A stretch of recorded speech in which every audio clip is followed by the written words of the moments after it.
여러분 안녕하십니까? 여러분과 함께 국가공인 회계관리 2급 수업을 진행하게 된 이장원 강사입니다. 자, 여러분 어떻게 2017년 지금 새해가 밝았는데 여러분께서 수강하시는 시점은 언제인지 모르겠습니다만 제가 지금 강의를 촬영하고 있는 시점은 2017년 1월인데 여러분께서 원하시는 일들이 2017년에 다 잘 이루어지길 바랍니다. 2016년은 여러분 어떠셨습니까? 여러분 목표하는 바를 다 이루셨습니까? 자, 2016년 여러분께서 좀 아쉬운 부분이 있었다 하더라도 2017년에는 그러한 것들을 더 많이 다 아쉬웠던 것을 2배로 만족하는 그러한 2017년이 되었으면 좋겠습니다. 자, 2017년이 되면서 우리 회계관리 2급 시험도 새로운 교재가 출간이 되었습니다. 물론 시중에 나가면 이 회계관리 1급, 2급 재경관리사 시험에 관련돼서 여러 개의 출판사에서 문제지나 이렇게 교재들이 많이 나와 있습니다만 그 부분에 대해서 다른 회사의 문제지나 교재를 추가적으로 푸실 필요가 있을까? 전 좀 의문이고요. 3.1회계법인에서 출제하는 시험이니만큼 3.1회계법인에서 나오는 이 책 한 권으로 충분하지 않을까 생각이 됩니다. 자, 2017년도 교재가 지금 방금 나와서 제가 이제 가지고 있는데요. 지금 출판사에서 막 제본이 되어서 나온 책을 제가 들고 있습니다. 여러분께는 수업은 이 책으로 진행을 할 것이고요. 이 책이 좀 전면 개정이라고 되어 있는데 객관식 문제도 일부 수정이 되었고 전체적으로 책의 조판이라든지 내용, 구성 자체가 좀 바뀌었습니다. 자, 또 이럴 때 여러분께서 굉장히 많이 물어보시는 것이 이거죠. 제가 이전판 공부하려고 혹은 이전판밖에 서점에 팔지 않아서 이전판으로 가지고 있습니다 하는 분들 계시죠? 자, 작년 책 가지고 계시는 분들도 수강할 수 있습니까? 이렇게 많이 물어보시는데요. 작년에도 또 그 전해 문제지를 가지고 있는 책을 가지고 있는데 수강할 수 있냐 하는 말씀 주셨는데, 자, 지난해 책을 가지고 계시는 분도 수강하셔도 무방합니다. 제가 객관식 문제에 대해서는 100% 설명을 드리고 100% 문제풀이를 해드릴 것이기 때문에 여러분께서 새로운 교재가 아닌 이전판의 교재를 가지고 계셔도 수강하는 데는 문제가 없다 이렇게 말씀을 드리고요. 만약에 여러분께서 새로운 교재를 구입하셔야 된다 하는 상황이면 이 신교재를 구입하셔서 수강하시면 되겠습니다. 자, 회계관리 2급을 여러분께서 수강하시는 목표는 굉장히 다양하죠. 가장 많은 이유는 회계관리, 국가공인시험인 회계관리 2급 시험에 응시하시고자 하는 분들도 상당히 많으실 것이고요. 또 혹은 취업이라든지 회사의 업무적 목표, 또 어떤 분들은 간혹 본인의 그 교양을 높이기 위해서 수강하시고, 요즘 현대사회에서 회계를 모른다는 것은 대화에 끼기도 어렵고 경제신문을 당장 읽기도 힘든 일이니까 그러한 차원에서 수강하신다 하는 분들도 계셨는데요. 어떠한 목표를 하셨든 간에 좀 한목적적이고 여러분께 도움이 되는 그러한 강의로 보답드릴 수 있었으면 좋겠습니다. 자, 저는 수업을 진행할 때 여러분께서 회계학을 전공하신 분이 아니라는 것, 그리고 고등학교 때라든지 이전에도 선수로 회계를 공부하신 적이 없다는 것을 전제로 해서 설명을 드릴 예정입니다. 만약에 여러분께서 전공을 하셨거나 고등학교 때 유산 쪽을 수강을 하셨다, 혹은 대학이나 이후에도 그러한 것에 대해서 공부를 하셨다고 하면 더 편안하게 복습하시면서 부분 모르는 부분을 학습해 나가시면 되겠고요. 그것이 아니라 내가 완전히 처음 본다 하시더라도 크게 어려움 없이 여러분께서 수강하실 수 있도록 제가 좀 자세히 설명을 드리고, 또 그것에 대해서 제가 어느 부분은 꼭 복습을 다시 하셔야 된다 말씀드리면 거기에 맞게 복습을 하셨으면 좋겠고요. 또 그 내용에 대해서 해당 챕터가 끝난 뒤에 문제를 분계도 직접 해보시고, 그리고 직접 문제를 풀어보십사 하고 부탁드리면 그 부분에 대해서 여러분께서 직접 꼭 손으로 풀어보시고 수강하시길 부탁드립니다. 자, 그렇게만 하시면 여러분께서 목표로 하시는 것이 시험의 합격이든 여러분께서 어떤 다른 목표를 하시든 간에 제가 여러분이 목표로 하시는 부분을 이루실 수 있도록 저도 최선을 다해서 여러분께 말씀을 드리도록 설명드리도록 하겠습니다. 자, 여러분 굉장히 다양한 사회에서 살고 있지만 회계를 모르고는 현재 경제사회에서 회사에 뭐 생활을 한다든지 하는 부분을 떠나서도 이해하기 힘들죠. 그리고 회계를 모른다면 경제 뉴스나 경제 신문, 다른 경제 기사들을 읽기도 벅찬 세상이 되었습니다. 그러한 측면에서 여러분께서 당장 꼭 시험에 필요하거나 아니면 내가 지금 당장 뭐 어떤 취업을 하거나 하는 부분에 필요하기 때문에만 이것을 보는 것이 아니라 이 내용 자체가 여러분이 살아가는데 기본적으로 굉장히 크게 도움이 될 수 있는 그러한 내용이기 때문에 내용 자체가 조금 낯설고 불편한 부분이 있다 하더라도 꼭 참고 좀 책을 끝까지 보시고 난 뒤에 여러분께서 다시 한번 생각해 보시면 아, 내가 크게 도움이 되었구나 생각하실 수 있을 것 같습니다. 자, 책을 보면요. 우리가 회계라는 것이 어떻게 만들어진 것이라고 생각하십니까? 회계는 굉장히 높은 수준의 박사님들이 연구실에서 만들어내신 것이 아니고요. 장사를 하시는 분들이 장사의 편의 그리고 장부를 기록하는데 편의를 위해서 만들어낸 것이 그 시초입니다. 그래서 그 내용 자체가 아주 높은 수준의 학력 수준을 요구하는 것이 아니고요. 여러분께서 단지 용어라든지 하는 부분에 낯선 부분들이 있기 때문에 좀 익숙해지는 데까지 시간이 필요합니다. 여러분께서 만약에 학습 능력을 요구한다고 하면 저도 당연히 회계에 대해서 공부할 수 없을지도 모르겠습니다. 그런데 여러분께서 뭐 필요한 학습 능력이라고 하면 사칙연산 정도요? 예, 그 정도만 알고 계시면 되겠고, 뭐 당연히 정규적으로 뭐 우리나라에서 어느 정도 학습을 하신 분, 정규 과정으로 공부하신 분이라면 뭐 내용이 어려워서 못한다는 것은 제가 이렇게 말씀드리면 그렇지 뭐 어떻게 생각하실지 모르겠지만 이것은 말도 안 됩니다. 자, 내용은 어려운 것이 아니고 좀 낯선 것이다 이렇게 생각하시고 책의 앞쪽 부분이 잘 이해가 가지 않는다 하더라도 꼭 완독을 하시고 나면 다시 돌아가서 보면 전체가 이해가 되도록 그러한 것들이 구성되어 있기 때문에 부분 이해 가지 않는다 하더라도 여러분께서 좀 참고 책을 전체적으로 따라오셨으면 좋겠습니다. 자, 지금 보시면 우리 일단 시험을 목적으로 하는 분들이 가장 많을 테니까요. 회계관리 2급 시험에 대해서 좀 설명을 드리겠습니다. 회계관리 2급 시험이라는 것이 기본적으로 목표하고 있는 것은 회계의 기초 지식과 재무제표에 대한 기본적인 이해, 사실은 이까지가 가장 맞지 않나 싶고요. 그리고 분석 능력을 검증한다 되어 있는데 회계관리 2급 수업을 듣고 2급 자격을 취득한다고 해서 뭐 크게 분석 능력을 갖추기는 어렵지 않을까 저는 개인적으로는 그렇게 생각합니다. 하지만 우리가 재무제표를 기본적으로 이해하고 그것이 어떻게 구성되어 있고 무엇을 설명하는지 하는 것에 대해서 이해하는 것은 회계관리 2급을 충실히 공부하셨다면 어느 정도 가능하다 이렇게 생각하시면 되겠습니다. 제가 누차 말씀드립니다만 회계를 전혀 모른다 하는 초심자분도 크게 부담은 갖지 마시고 수업을 따라오시면서 제가 말씀드리는 부분을 충실하게 이행하신다면 여러분께서 내가 어렵게만 느껴졌던 회계가 그렇게 어려운 것은 아니었구나 이렇게 생각하실 수 있을 것이라고 생각이 됩니다. 자, 우리 시험은 6번, 1년에 6번 시험이 되고요. 3일 이그잼 여기 닷컴에서 시험 접수해서 응시하시면 되겠습니다. 우리가 어떤 시험을 보면 연령이라든지 학력, 뭐 일정한 수준의 학력 이상 또 학점을 일정 수준 이상 취득해야 된다든지 실무 경력이 얼마 이상 있어야 된다든지 하는 시험들이 있지 않습니까? 하지만 이 시험은 연령, 학력, 뭐 그리고 경력 어떤 제한도 없고요. 여러분께서 바로 결심하시는 것만 있으면 시험을 응시할 수 있습니다.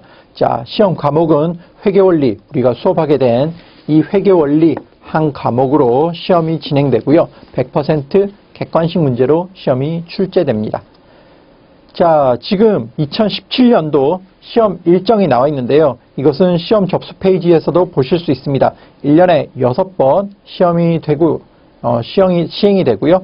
또 일요일, 내가 어떤 종교적 이유라든지 해서 일요일에 시험 못 치시는 분들도 간혹 있으시죠. 자, 토요일과 일요일 번갈아서 시험이 되고 있기 때문에 토요일날 내가 근무를 한다든지 다른 뭐 학습을 한다든지 해서 시험을 못 치신다는 분은 일요일날, 또 일요일날 못 치신다고 하는 분은 토요일날 시험을 응시하실 수 있도록 이렇게 번갈아서 시험이 구성이 되어 있습니다.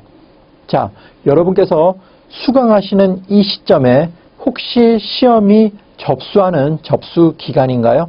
자, 이쪽이 접수 기간이고 이쪽이 시험 응시 합격자 발표일이죠. 자, 시험을 응시하시는 그런 응시 기간이라고 하면 내가 비록 공부가 되어 있지 않다 하더라도 꼭 시험에 응시하시길 부탁드립니다. 자, 그렇게 제가 권유드리는 이유는 시험에 시간을 내가 아주 많이 줘서 이번 시험은 내가 준비가 너무 안 돼 있으니까 다음 시험에 응시하겠어 하더라도 시험장에 가서 시험장 직전에 한번 책을 보고 시험에 응시하시는 것이 매우 중요하고요. 또 최선을 다하시게 되면 시험에 합격하실 수도 있습니다. 자, 지금 시험 접수 기간이라고 하면 여러분께서는 너무 걱정하지 마시고 꼭 시험에 접수하시는 것이 좋겠다. 저는 그렇게 개인적으로 판단합니다. 그럼에도 불구하고 여러분께서 내가 지금 시험 접수 기간이 아니거나 지금 아주 업무적이나 뭐 어떤 것 때문에 시험을 할 수는 없고 강의를 듣고 좀 복습한 뒤에 하겠다 하면 그 기간 동안에 여러분이 목표로 하시는 스케줄을 짜셔서 그 응시하겠다고 마음먹었던 그때 꼭 합격하실 수 있었으면 좋겠습니다. 시험이라는 것이 시간을 아주 많이 준다고 해가지고 합격할 수 있는 시험이 있고요. 굉장히 난이도가 높으면 뭐 시험 기간이 수험 기간이 몇 년이 걸리는 시험들도 있죠. 자, 그러한 시험이 있는 반면에 시험을 단기간에 집중해서 합격해야 하는 시험도 있죠. 자, 우리가 보는 회계관리 2급 시험은 단기간에 집중해서 합격하실 수 있는 시험이고 그렇게 하시는 것이 더 바람직하다 이렇게 생각합니다. 여러분께서 마음 먹으신 만큼 꼭 합격하셨으면 좋겠습니다.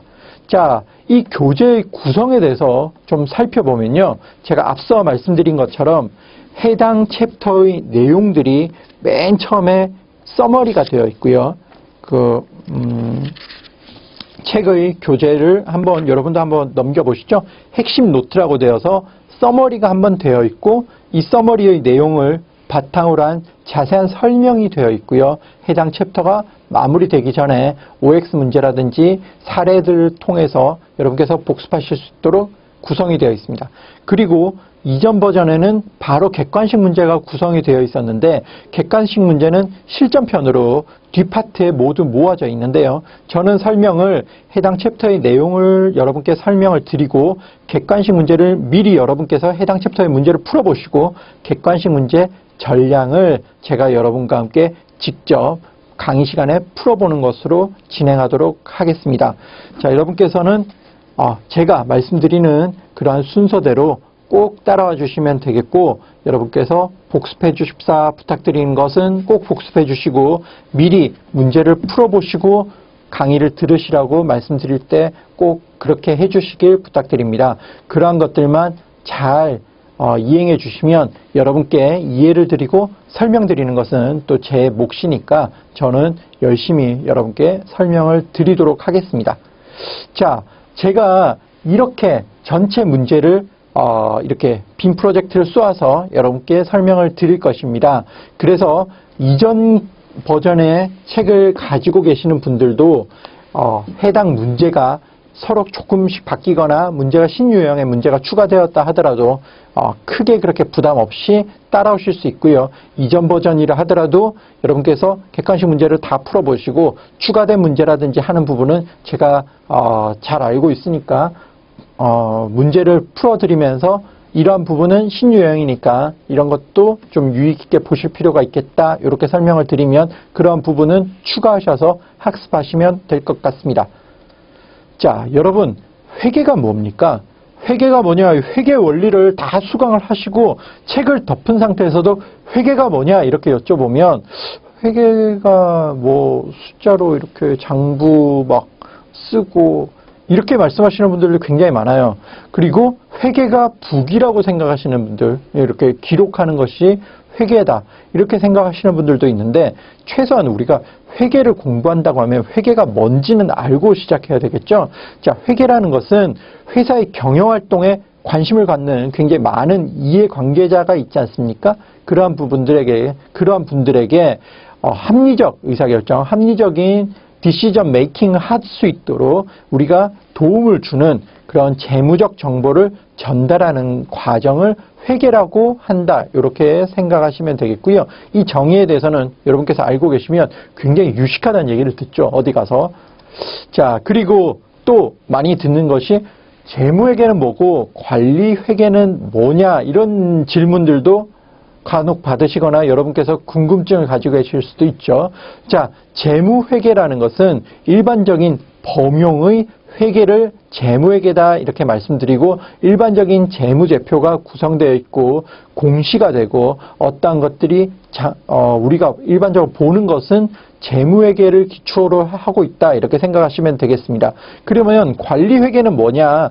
관리회계는 회사의 경영자 혹은 회사 내부에서 의사결정을 할 때, 실적평가를 할 때, 목표 달성을 위해서 방향을 설정할 때 등 통제, 관리, 의사결정을 위해서 회사 내부에서 쓰는 것이 관리회계고요. 이것을 원가 관리회계, 원가회계 이런 식으로도 다른 말로도 표현해 두었지만, 기본적으로는 보는 사람과 보는 방법이 범용인 것은 모든 사람을 위해서 하는 것은 재무회계다 이렇게 보시면 되겠고, 관리회계는 회사 내부에서 필요로 해서 관리하는 그러한 규정이다 이렇게 보시면 되겠습니다. 자, 앞에서 말씀드린 것처럼 재무회계를 구성하고 있는 재무제표들, 이것에 대해서 우리가 하나하나씩 자세히 배우게 될 테고요. 우리가 보는 회계 원리는 기본적으로 기업회계 기준으로 작성이 되어 있습니다. 우리가 일반적으로는 이 갭이라고 그냥 줄여서 부르는데요.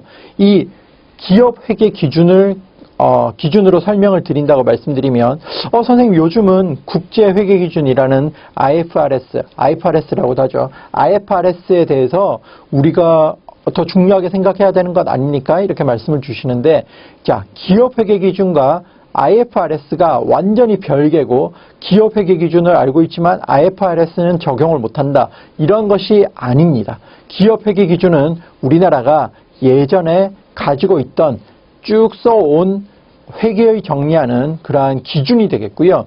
지금 IFRS, 상장기업을 중심으로 해서 이제 상당한 기업들이 쓰고 있는 IFRS는 국제적으로 통용되는 기준인 것입니다. 그래서 기업회계 기준과 IFRS는 완전히 별개의 것이 아니라 거의 상당 부분은 거의 같고요. 그럼에도 불구하고 일부 다른 부분이나 IFRS에서 인정하지 않는 부분들, 이런 부분들은 여러분께서 IFRS를 나중에 공부하실 때 차후 더 높은 수준으로 학습을 해 나가셨을 때 업데이트를 하시면 그 부분은 충분히 커버가 가능한 부분이니까 지금 설명드리는 기업회계 기준으로 충분히 학습하시면 되겠습니다. 지금 의도적으로 이 회계 원리라든지 또 우리가 회계관리 1급 시험에서도 보면 아주 IFRS랑 조금 차이가 나는 부분에 대해서는 시험에 출제하지 않으시는 것 같아요. 반드시 꼭 그런 것은 아니지만, 그래서 여러분께서 IFRS로 공부해야 되는데 나 기업회계 기준으로 공부하는 거 아니야? 이거 나중에 회사에 들어가면 완전히 쓸모없는 것 아니야? 내 좀 상식을 채우려고 하는데 나는 IFRS를 필요로 하는데 기업회계 기준을 왜 설명하고 있어? 이렇게 말씀을 주실 필요는 없다. 이렇게 서로 완전히 다른 것이 아니니까 그렇게 생각하시면 되겠고요. 제가 특별히 IFRS에서는 이것은 완전히 다른 부분이 있다고 하면 제가 그런 부분에 대해서는 추가적으로 강의 시간에 설명을 드리도록 하겠습니다.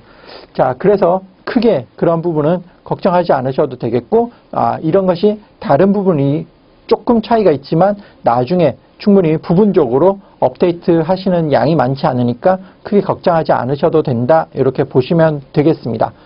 자, 여러분 시험 공부를 목표로 하십니까? 여러분이 취업을 목표로 하십니까? 혹은 다른 목적으로 이 강의를 수강하십니까? 자, 인터넷 강의라는 것이 굉장히 편리하고 여러분에게 도움이 많이 되는 부분이 있습니다만 또 하나의 단점이 있죠. 여러분과 제가 이렇게 눈을 맞대고 아이 컨택을 하면서 집중해서 여러분의 반응을 볼 수 없다는 것이 가장 안타깝습니다. 그리고 여러분이 여러분의 스케줄에 맞게 수강하실 수 있는 아주 편리한 부분이 있지만 그럼에도 불구하고 여러분이 집중하지 못하거나 아니면 뭐 보고 딴 생각을 하거나 다른 일을 하면서 강의만 틀어놓을 수도 있습니다. 자, 여러분 공부를 하시겠다고 생각하고 수강하시는 것이죠. 자, 그러면 이 시간 동안에는 집중해서 꼭 수강하실 때는 수강에 집중하셔서 목표하시는 바를 이루셨으면 좋겠습니다. 다른 일을 하시거나 뭐 TV를 보신다거나 뭐 다른 거 핸드폰을 하시거나 하면서 강의를 들으신다면 제가 아무리 열심히 설명을 드리고 잘 말씀을 드린다 하더라도 그 전달이 다 잘 될 수 없을 것입니다. 자, 여러분께서 어떤 다른 급한 일이 있다면 강의 수강하실 때 잠시 멈추어 놓고 다른 일을 하시고 강의 때는 꼭 강의에 집중하셨으면 좋겠습니다. 자, 여러분께서 목표하시는 바를 꼭 이 해당 강의를 통해서 이루셨으면 좋겠고요.